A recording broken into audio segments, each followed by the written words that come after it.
कुठल्या हॅलो. सवयी शरीरासाठी अवॉइड कराव्या? सर पाणी कमी पिल्याने काय होतं? सो किडनी आणि यकृत म्हणजे लिव्हर याच्यावरती ताण पडू शकतो. सर मीठ आणि साखर जास्त खाल्ल्याने काय होतं? हार्ट आणि ब्लड प्रेशर याच्यावरती इम्पॅक्ट होतो. प्लस साखरेमुळे पॅन्क्रियास म्हणजे स्वादुपिंडावरती पण इम्पॅक्ट होऊन डायबिटीसची शक्यता होऊ शकते. सर रात्री उशिरा झोपल्याने काय होतं? ब्रेन आणि हॉर्मोनल सिस्टीम वीक पडणे म्हणजे कमजोर होणे हे होऊ शकतं. सर जसं तेलकट किंवा तळलेलं अन्न खाल्ल्यानंतर काय होतं? लिव्हर आणि इंटेस्टाईन याचं आरोग्य याची जी सिस्टीम आहे ती बिघडायला सुरुवात होऊ शकते. सर सतत स्क्रीन वापरल्याने काय होते?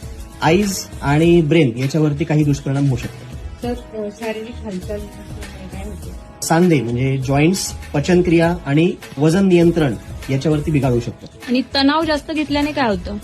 हार्ट, स्किन आणि झोपेवरती परिणाम या गोष्टी होऊ शकतात. या 7 सवयी शरीराच्या अवयवांना हळूहळू नुकसान करणाऱ्या असू शकतात.